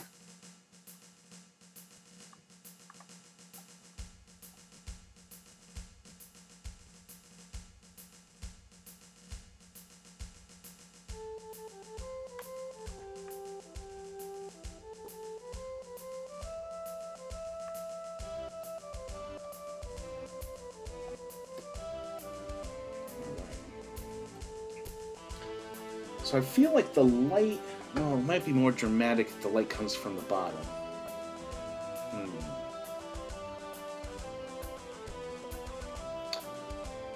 I think I'm going to do the light from the top, actually.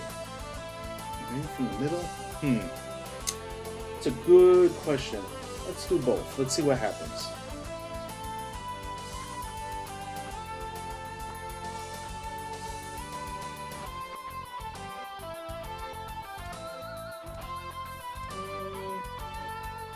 Doesn't look bad. Let's see what it looks like from the top here.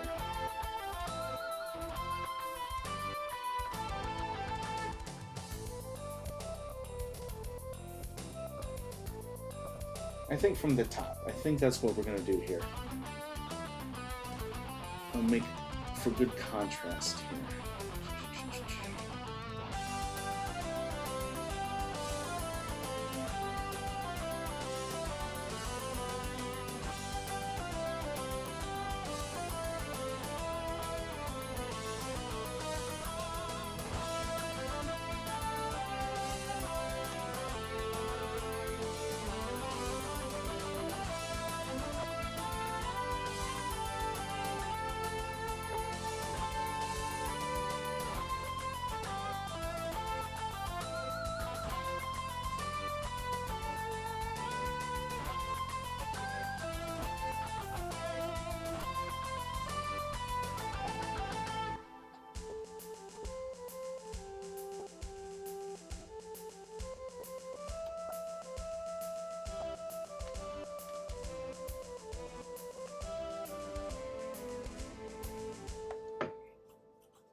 Made a tiny mistake here.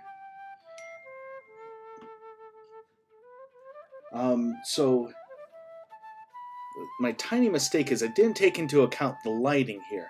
So if the light's kind of coming from the inside of this tube, that means these struts here are going to block the light. So that means this part here should be darker. Same thing here.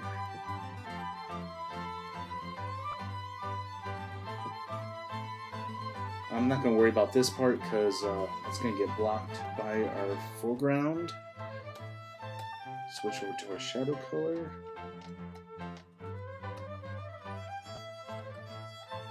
That looks alright.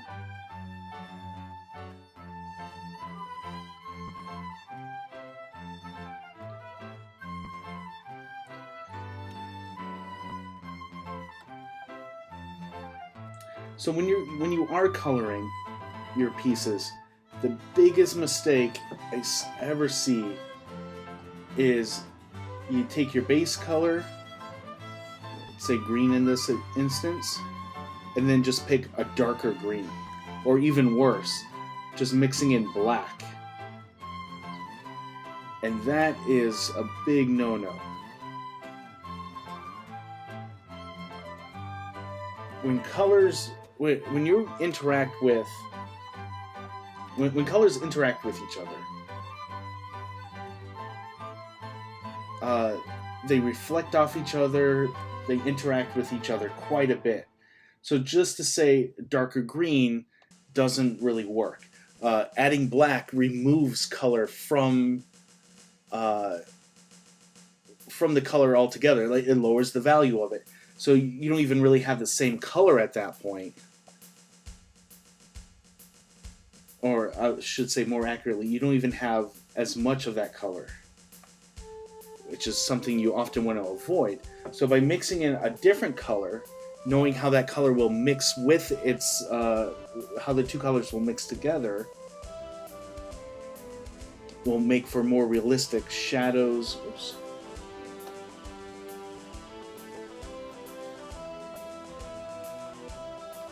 And a more believable looking world. So that might be a little too much purple. Let's see.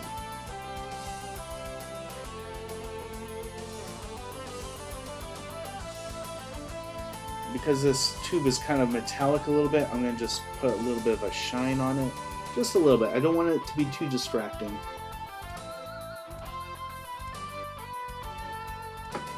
It's supposed to just sit in the background. It's not supposed to be. It's not supposed to distract you from what's happening in the foreground.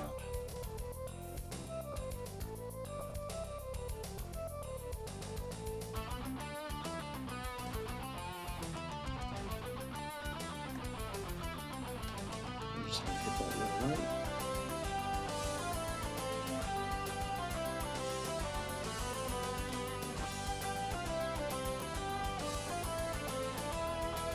Again, I'm going to add just a little bit of a shine here.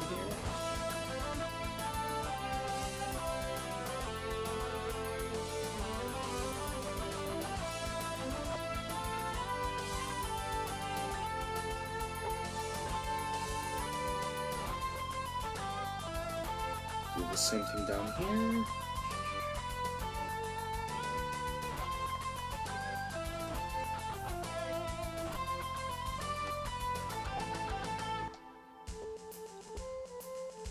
Alright.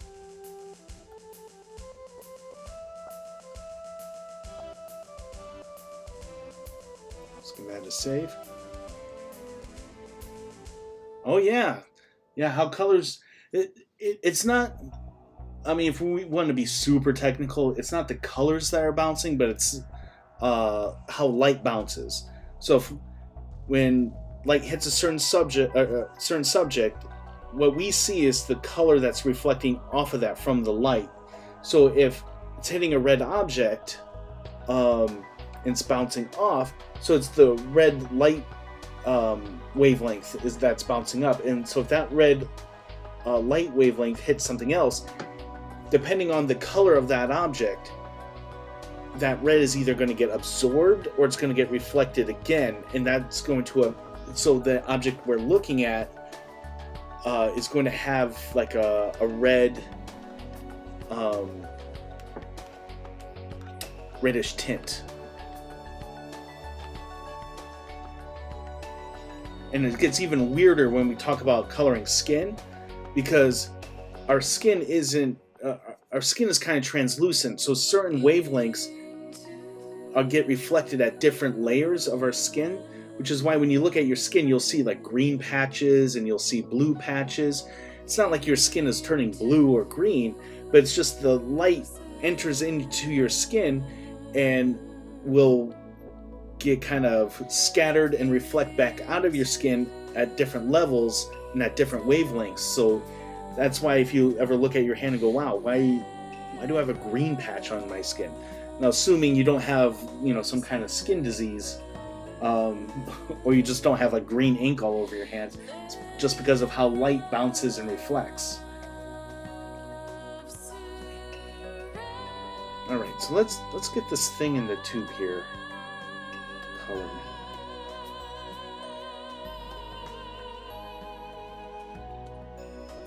So I decided I want to have the light inside this coming from the top. So I'm just going to kind of hit it real quick in there like that. And I'm not going to use a purple this time. I'm going to use a deeper green.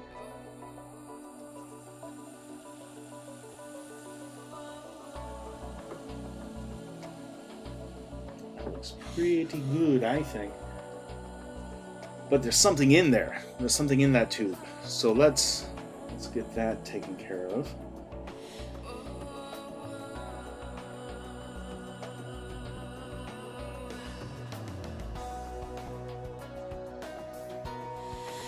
What's in here? Who knows?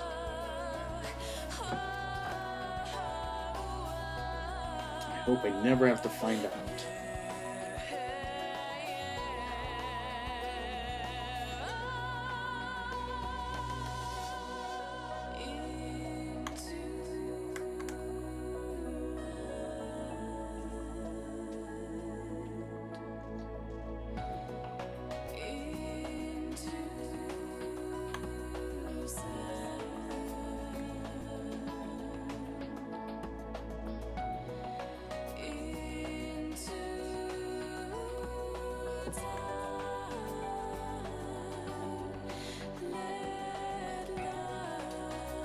deselect part of the container here.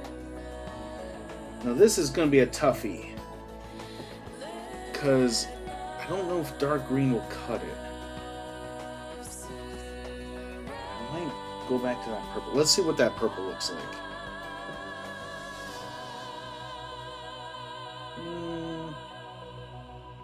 It's not bad, but I think because there's so much yellow in here, yellow and purple are complementary colors, so we're getting this kind of brown color, and I don't really want that brown in there.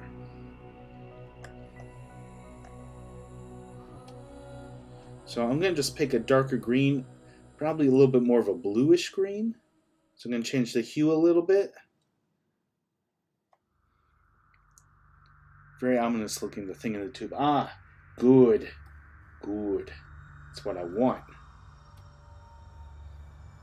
So coming back to color theory here. So since the lighting in this tube is much more yellow than green, it is still in the green range, but it's much more yellow. When I mix purple in with it, it got too brown because it was too yellow. So I'm gonna pick a bluish green, and so now because it's more of a bluish green, the blue and the yellow will mix together to make green. So that's gonna work. It's gonna work pretty well.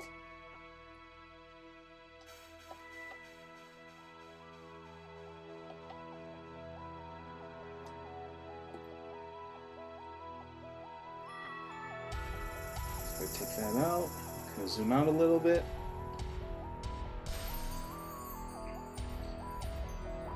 I think that's working. I think that's working.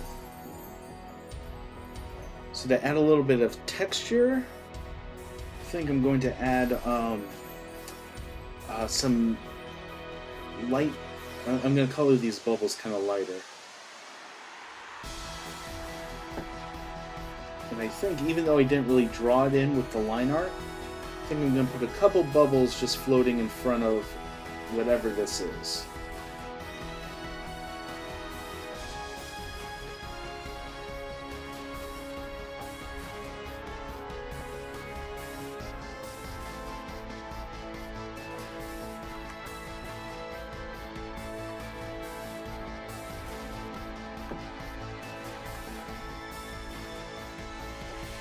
Let's hit that.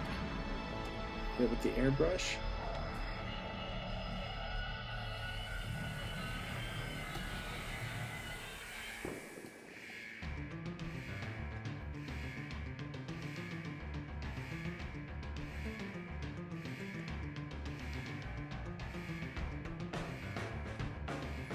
I think that's a pretty ominous looking thing in a tub. Let's, just for comparison, let's add our heroes or fighters here. I think that looks good.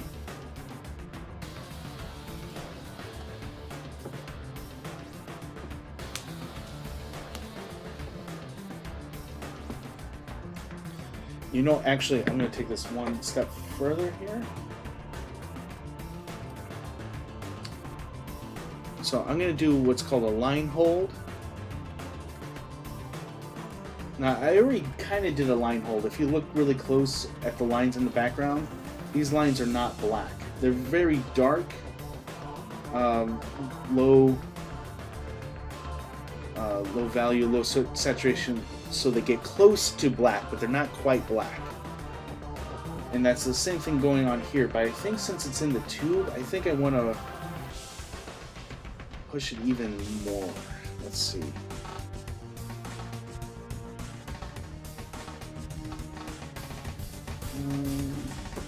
Keep it more bluish.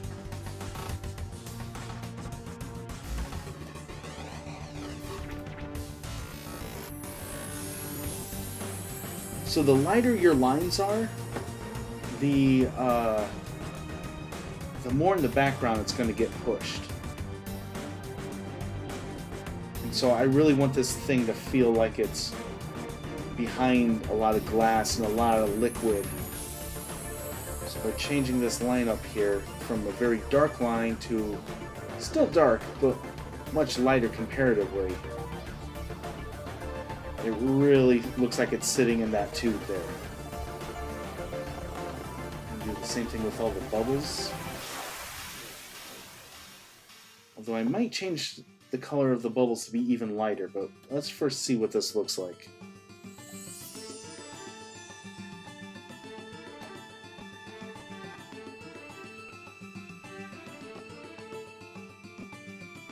That looks pretty good.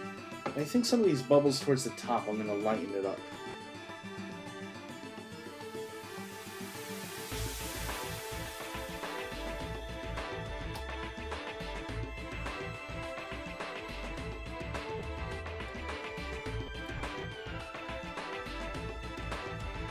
There we go.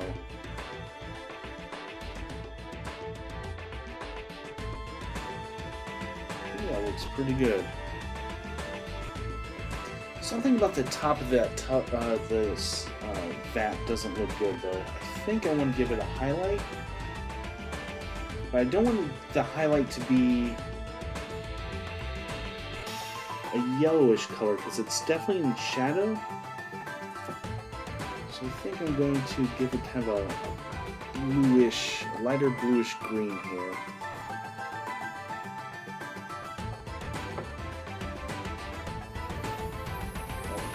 I'm on the right layer.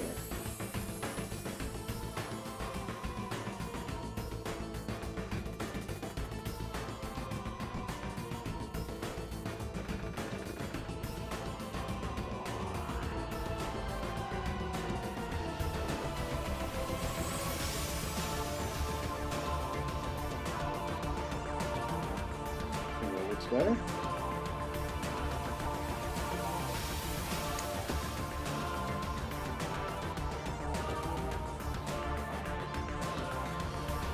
So, is this helping you guys, like seeing how I apply the color theory to an illustration? Hope it is. If you guys would prefer I do something else to help demonstrate, just let me know.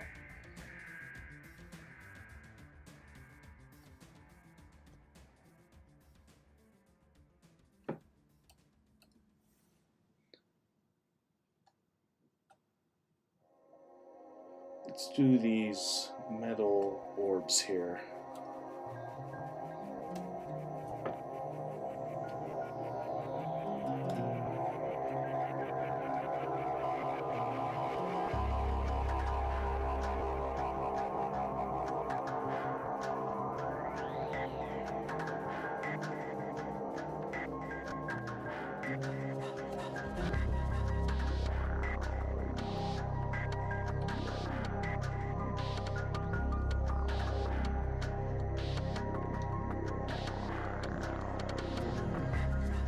Good, it really drove it home. Excellent, excellent, excellent. That's what I want.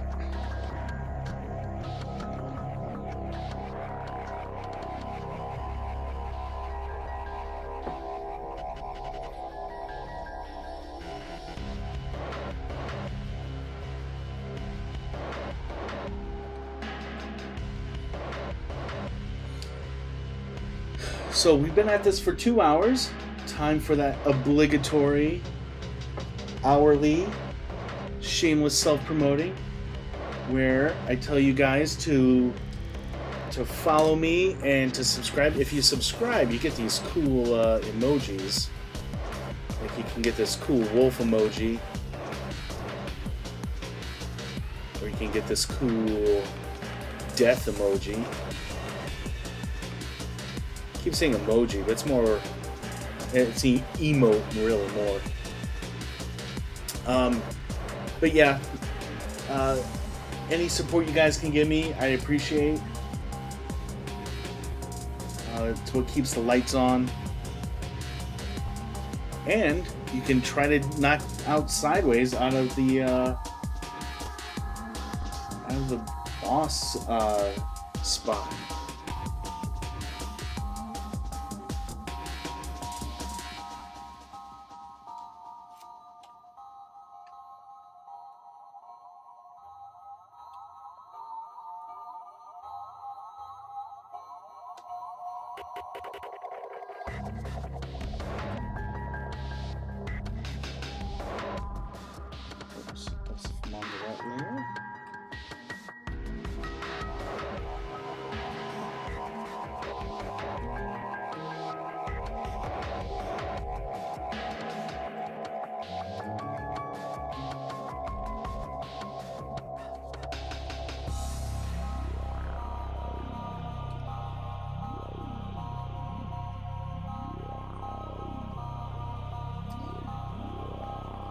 So I think, looking at the time, I think what I'm going to do is just leave it open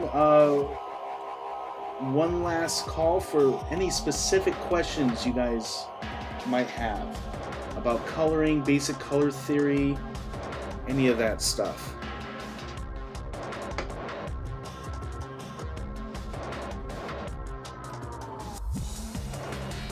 And if no one has any questions, I might just call it a night. But if you do have questions, I want to hear them, and I want to answer them. So don't be shy, don't be bashful.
All right, last call. Last call for questions.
All right, educational and informative.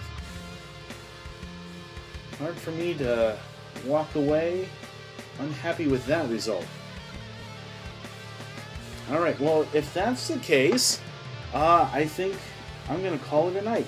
But before I do, I definitely want to wish Sideways a happy birthday. Oh, I just noticed you changed your username. You took out the X's. Anyway, happy birthday, Sideways. I hope you've had a great day. I hope this stream was a nice little cap for that day. And I'll see you guys on Thursday. Thursday? I think Thursday.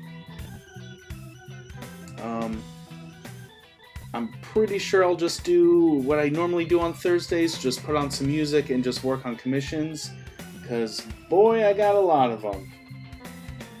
And not necessarily because I've been getting a lot of work, it's just I've been really slow in getting them done. So I really got to get these done. People have been waiting some time for them. I feel bad.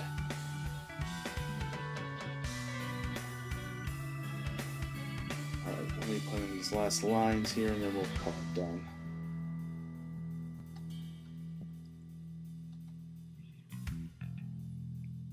I think it looks pretty good.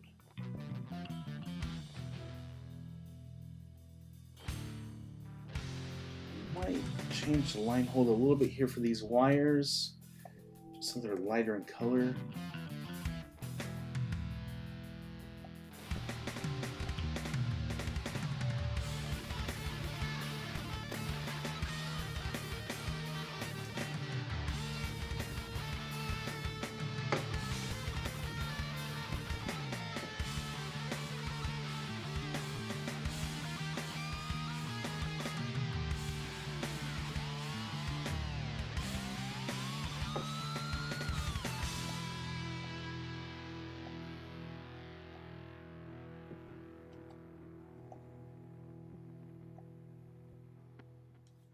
Alright. I'll stop fiddling with this. You'll see more of this on Thursday. I'm going to try to finish this on Thursday with this one. That's the goal. This one, and this one will be done on Thursday. And maybe I can get going on another one too. That's the dream. It's been taking too long for me to get through. Good, I'm glad you had a blast watching.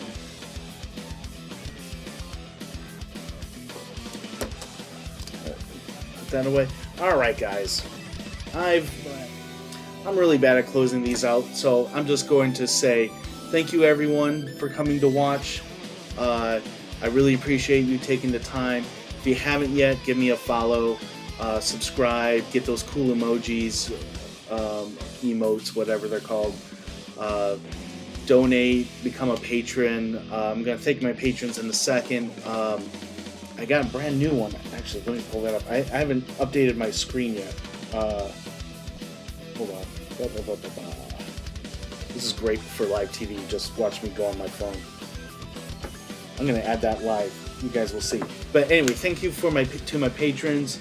If you want to help support my comics, my art, consider becoming a patron, or like seriously just giving me a follow on here helps a lot. I want to thank everyone who already has done all that stuff, and I'll see you guys on Thursday. So keep drawing, everyone, and I'll see you in 2 days. 2 days. 2 days.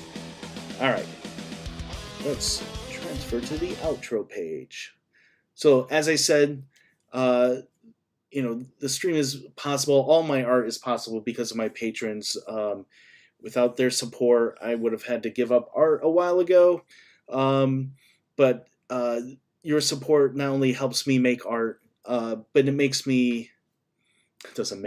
helps me make more art more often. So if you want to help me make more art more often, consider becoming a patron. So big thanks to Angers McBeard, Anthony DeSimo, Brian Gilbert, Brooke Clayton, Charles Penn, DevDuck01, Elizabeth, Lawrence Winston, Lily Avonlea, Matt Powell, MC McClure, Quick6, Seth Talley, Shadow Macer 66, Taylor Renesti, Tony Timonen, Zerial, Chickadee, Doug Hogan, and the newest one, let's add that name, we'll add it on this column here.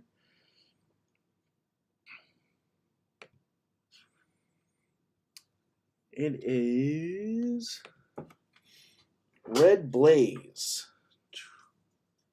Red Blaze. Let's make that look a little bit better. All right, cool.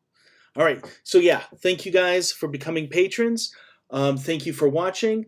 I'll see you guys on Thursday, and have a great night.